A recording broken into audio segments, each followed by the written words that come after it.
Welcome back to the Deep Dive. It is Sunday, February 15th, 2026. Good to be here. We are deep in the weeds today, continuing our journey through a series that I know a lot of you have been obsessively following.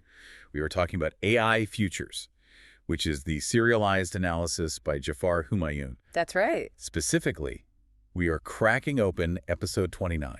And episode 29 is a real pivot point. It feels, I don't know, fundamentally different than the ones that came before it. It does. But before we get into the why of that, we have to do the housekeeping. We have to set the frame because this work, Jafar's work, is very specific. It isn't a crystal ball. Right, yeah, we aren't betting on stock prices here. This is not financial advice. Exactly. As the text explicitly states, AI futures is not a forecast, it's a framework. This series explores how AI may unravel the systems we take for granted, not to alarm, but to challenge assumptions and spark deeper thinking about what comes next under maximum AI adoption. I love that disclaimer. Okay. I really do. It just lowers the blood pressure immediately. We're not predicting the apocalypse. We're just, trying to look at the mechanics of the machine we're all living inside. Yeah. But let's talk about that pivot you mentioned. Because for the last, 4 or 5 sessions, we have been looking at the giants. Mm-hmm. We've been talking about the big 3 tech conglomerates, the global regulatory bodies in Brussels and D.C., the massive, just gridlock of policy. It's all been very macro. Very God's eye view, yeah. We've been analyzing the deadlock at the very top of the pyramid. Exactly. But today, the camera zooms in. I mean, it zooms way, way in. We are stopping the analysis of the boardroom and the Senate floor, and we are looking at the human scale. And the title of this episode is The Individual Hacker. It is. Okay, stop. We have to address the elephant in the room immediately. Go for it. As soon as you say the individual hacker, I know exactly what everyone's picturing. The hoodie. The black hoodie. Yeah. A guy in a basement, 3 monitors, green text, scrolling down the screen, trying to break into the Pentagon or take down a bank. It's very Mr. Robot. Is that what we are talking about here? Is this a deep dive on cyber warfare? No. And I'm glad you stopped me there because that is the very first misconception that Humayun just completely dismantles. Okay, good. This is not a Hollywood script. This is not about some cyber uprising or, some anarchist revolution. It is much more boring than that. Which usually means it's more important. And ironically, much, much more important, it is about pragmatic adaptation. Adaptation to what? To the deadlock we just talked about. Mm-hmm. The central thesis of episode 29, it's actually pretty simple. When the massive systems, the government, the corporate cloud, the internet infrastructure itself, when they start to stall or just become unreliable. Or too expensive. Or too expensive, exactly. The question becomes, what do you do? Not what does the president do? What do you do? So it's the so what episode. After all this high-level analysis, this is the part that applies to me. It is. It's the shift in thinking from what will they do to save us to, okay, what can I do to keep functioning? It explores the emergence of people building what he calls localized competence. Okay, localized competence. I like that term. It sounds professional. But let's dig into the motivation. Why now? Why is this happening in February 2026? What's driving this sudden urge to pivot to the personal? Well, context is everything here. Think about what we've been discussing. Global deadlock.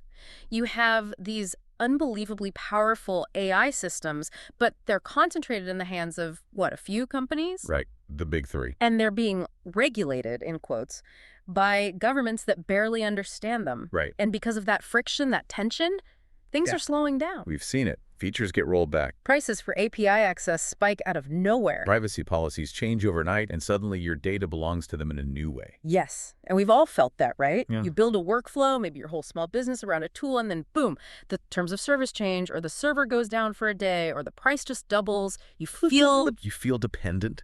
That feeling of dependency is the trigger. That's the key. The pivot to the personal happens when that friction, that feeling of being stuck, becomes just intolerable. So it's a psychological shift more than a technological one at first. It is. You stop waiting for the top-down solution. You stop writing angry tweets at the tech CEO. You stop hoping some politician will fix it. You start looking at your own hardware, at what's on your desk. It's a generator analogy, isn't it? It is the perfect analogy, and he uses it in the text. Yeah. If you live in a city where the power grid is unreliable, it flickers, it browns out, it surges. You can spend your time lobbying the city council. You can.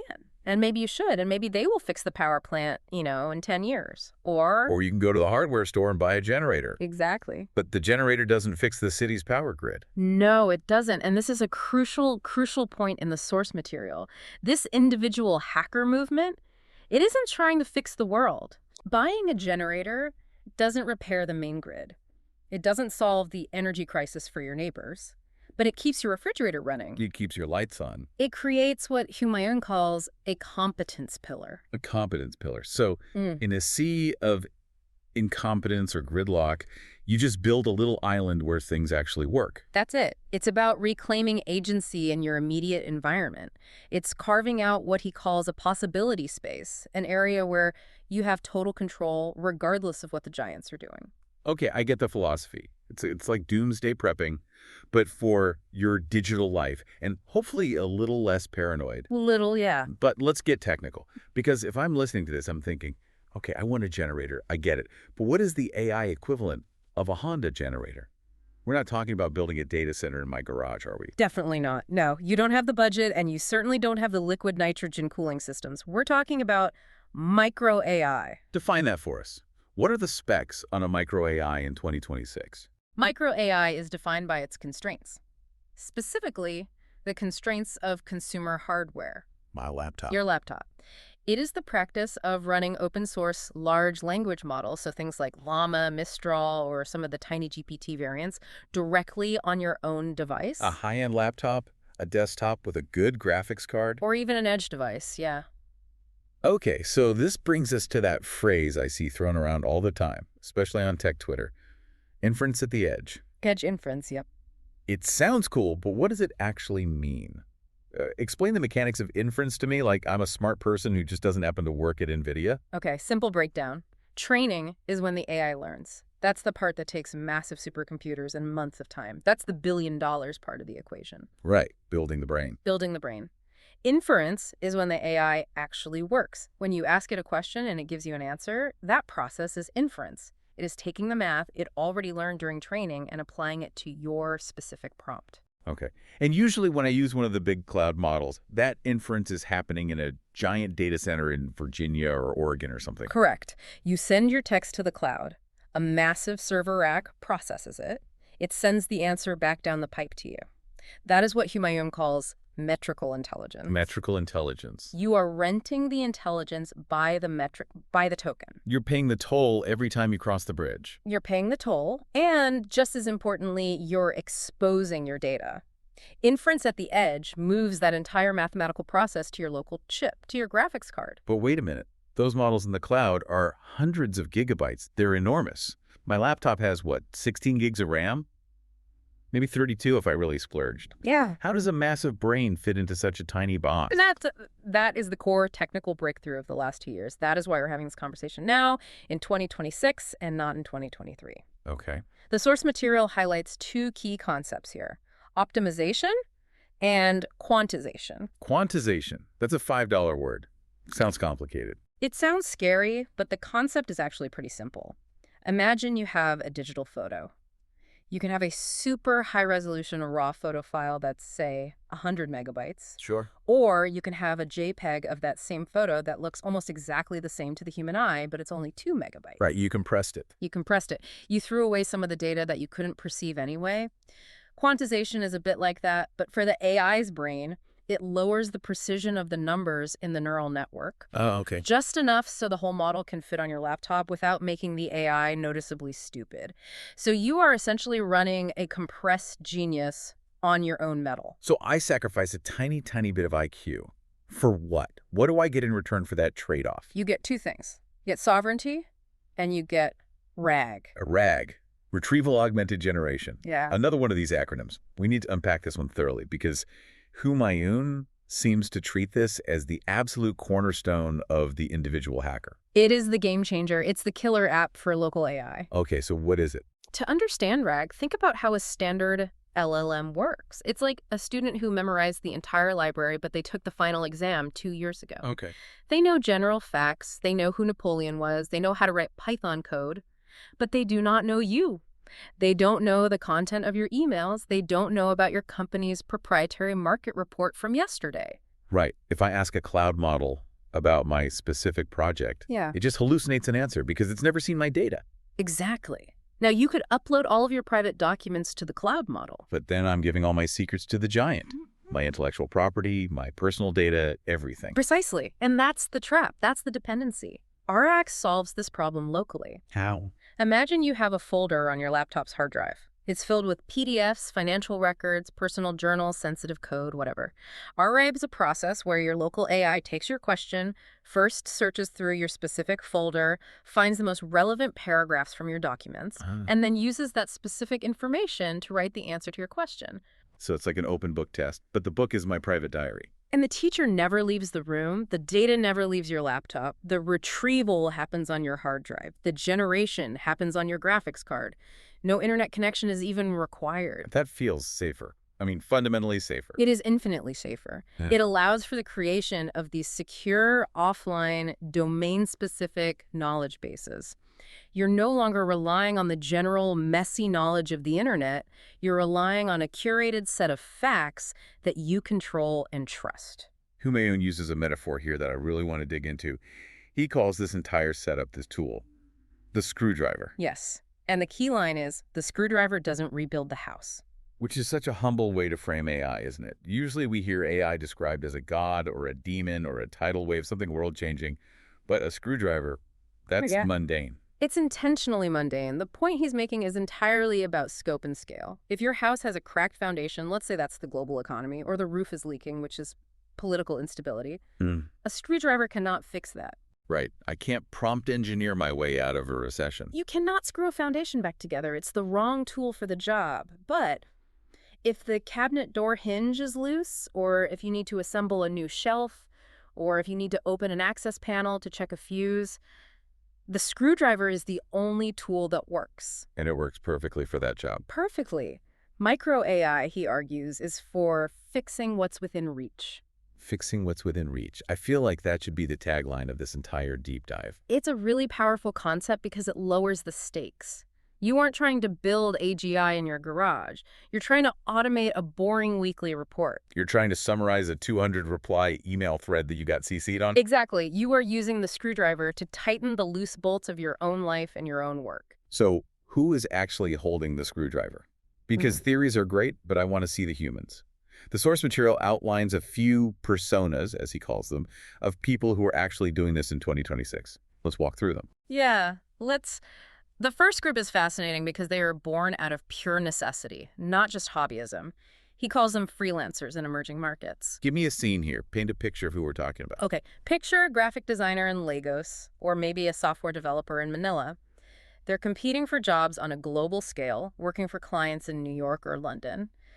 They need to be just as fast and just as good. Sure. But they face infrastructure challenges that the client in New York just doesn't even think about. Like the internet going out for 3 hours in the middle of the day. Exactly. Connectivity gaps, for sure, Yep. but also cost. If you are paying for data by the megabyte, maintaining a constant high-speed connection to a cloud-based AI that is expensive, it eats directly into your profit margin. And if the undersea cable gets cut, which we know happens, you're just dead in the water. You are. You miss your deadline. You lose the client. Your reputation takes a hit.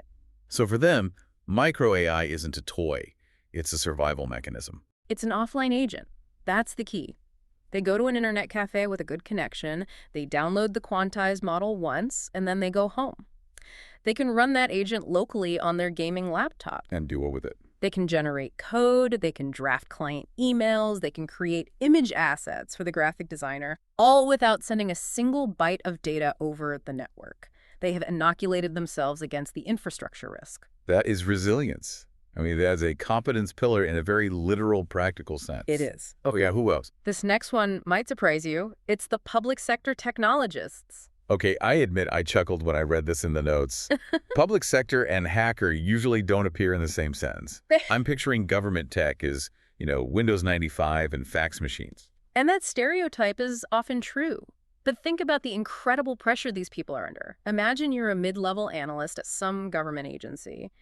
You've been given a 500-page PDF report on, let's say, agricultural water rights regulations. A standard bureaucratic nightmare. And your boss needs a 2-page summary by 5:00 p.m.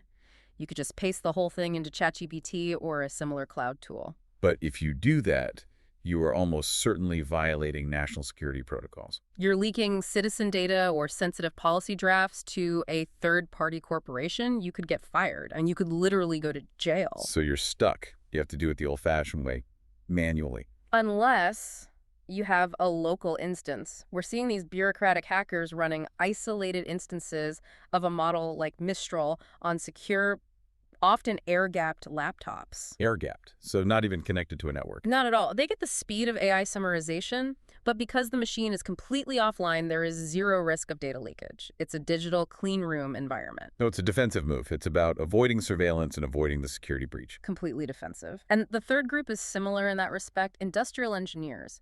People working in old factories with ancient legacy code bases. The Rust Belt hackers. In a way, yeah. Imagine a factory that still runs on systems from the 1990s.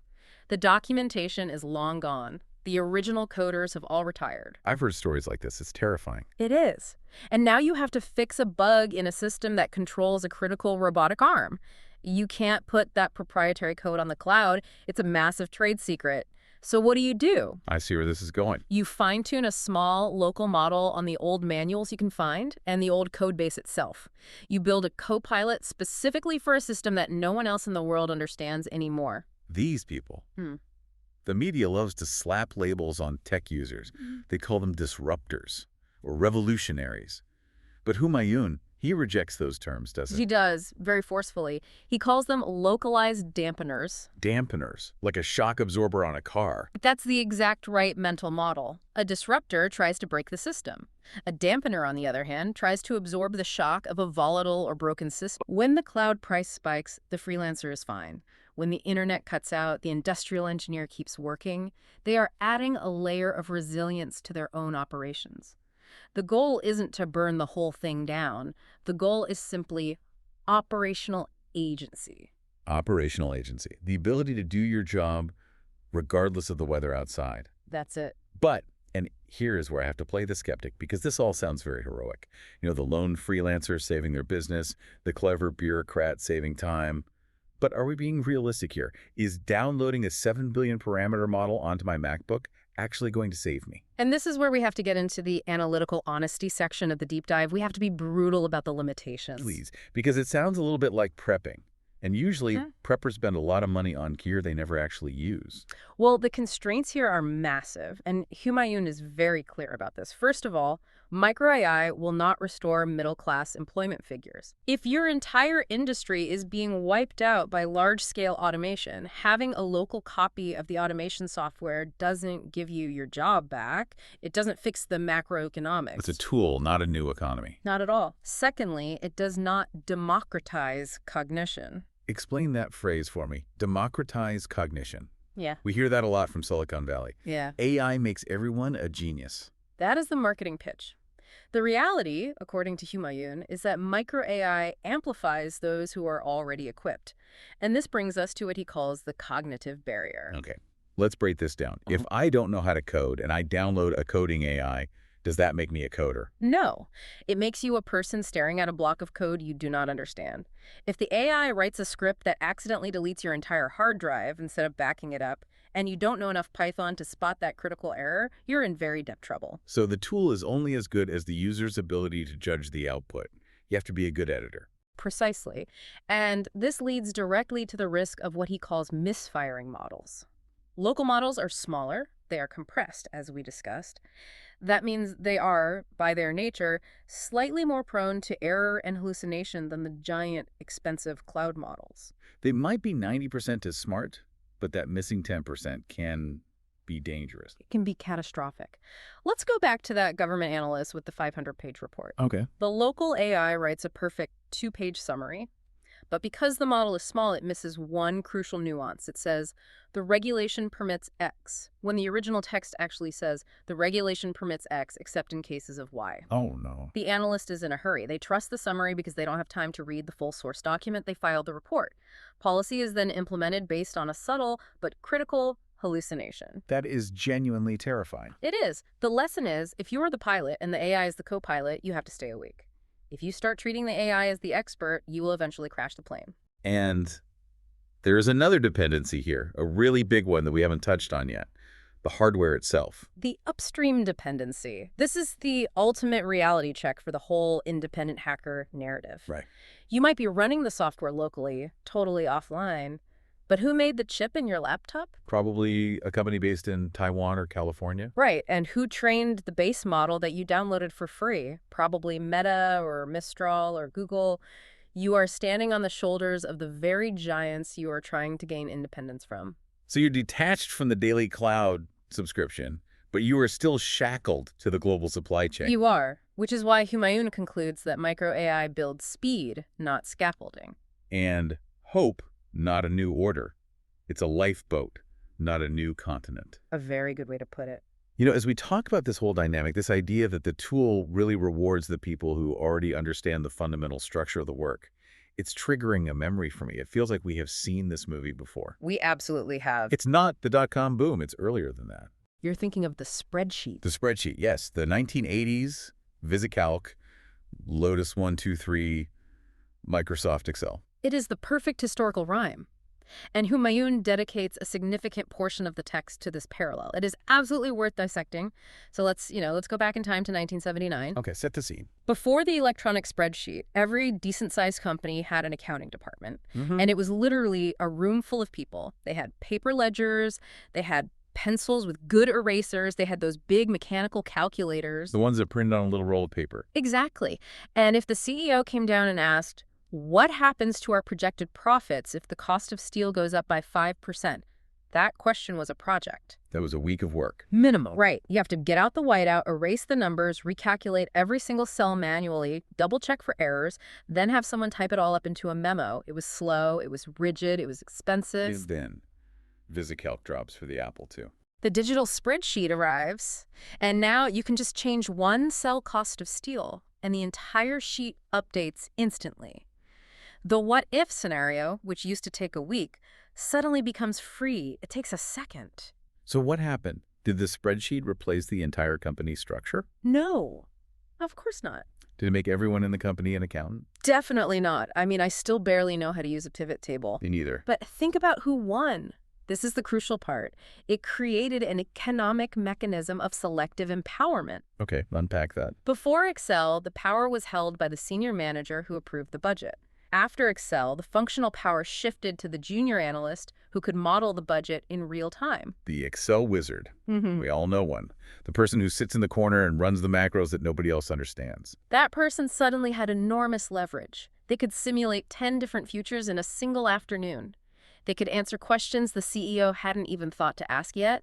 The tool didn't change the official org chart, but it completely changed who held the functional agency. The person who could think in formulas became the most valuable person in the room. Precisely. And micro AI is the new VisiCalc. It's the new spreadsheet. Okay, connect those dots for me. How is running a local LLM like using a spreadsheet? It rewards the orchestrator. The spreadsheet rewarded people who understood the logical relationship between numbers. Micro AI rewards people who understand the logical relationship between informational tasks. So not just the single task of write an email, but a sequence, a formula. Take this raw data from this file, format it as a table, summarize the 3 key takeaways, and then draft 3 slightly different emails to these 3 stakeholders based on their known personality types. Yes, that is a workflow. That is an orchestration. That is a formula. The person who can string those tools together, the prompt engineer or the workflow architect, as some are calling them, is the new Excel wizard. And they can do the work of 10 people who are still doing each of those steps manually. Or 100 people. And what about everyone else? The people who refuse to learn the new tool? They're the clerks with the paper ledgers. They're still working, but they are getting slower and less relevant relative to the wizards. That is a very stark image. He calls it a multiplier for the structurally literate. That's the key phrase right there. Structurally literate. If you understand the underlying structure of your work, the AI multiplies your effectiveness. If you don't understand the structure, if your job is just to push paper from one pile to another without knowing why, the AI offers you almost nothing. So if I'm listening to this right now, and I don't want to be the clerk with the paper ledger, I want to build my shelter. I want to be one of these orchestrators. Right. How do I move from just playing with ChatGPT, which let's be honest, is still a toy for most people, Mm. to actually using this as a serious tool. The transition from toy to tool requires a fundamental shift in mindset. It requires, first and foremost, systems thinking. We hear that buzzword a lot. Make it concrete for me. What does that mean in this context? Systems thinking means looking at your job not as a series of disconnected tasks, but as a flow of information, input, process, output. You have to understand that you can't automate a mess. So if my digital file management is a complete disaster and my email inbox is a war zone, the AI can't just magically fix it for me. The AI will just automate the disaster faster. You have to clean the house before you buy the robot vacuum. You have to structure your data. You have to organize your PDFs into a logical system. You have to define what a good output even looks like before you ask the AI to produce it. So the first step to becoming an individual hacker isn't learning Python. It's organizing your damn folders. Ironically, yes. That's a huge part of it. And the second requirement is building a community of competence. This goes right back to dismantling the lone wolf in a hoodie myth. Yeah. You can't do this alone. You absolutely can't. There is no customer support hotline for these open source models. If Llama crashes on your laptop, you can't file a support ticket with Mark Zuckerberg. So who do you call? You call the guild. You go to Reddit. You go to a Discord server. You go to GitHub. The entire micro AI movement is deeply, deeply communal. People share their custom prompt templates. They share their quantization settings for different hardware. They audit each other's work. Like, hey, I built this ARG agent to summarize legal briefs. Can a few of you check if it's hallucinating or missing key clauses? Exactly that. It is a return to a pre-industrial guild mentality. We are all stonemasons trying to figure out how to lay this new type of brick together. It is all peer education. I really like that. It makes the whole endeavor feel less isolating and much more achievable. It is. But I want to zoom out one last time before we close. We've talked about the mechanics, the history, the risks. But why? If this doesn't fix the world, if the giants still control the chips, if the regulations are still gridlocked, why bother doing any of this? And that is the ultimate existential question, isn't it? Why build a shelter if the storm is never going to end? Exactly. Is it just busy work to make ourselves feel better? Humayun argues that it is a stopgap. But a stopgap is an incredibly valuable thing. It buys you time. It buys time. And every local model you build, every document you process offline, every workflow you automate on your own terms, that is a tiny chip away from total reliance on the centralized systems. It's a small reclaiming of territory. It's inch by inch, not a giant leap. It won't rewrite the future. The AI Futures Framework is very clear on that. The institutions might still struggle. The deadlock might last for decades. But this tool, this approach, allows you to adapt faster than the institutions can crumble. It's the difference between waiting for the rescue boat to arrive and just learning how to swim. Or building a decent raft. He calls it the quiet power of small wins.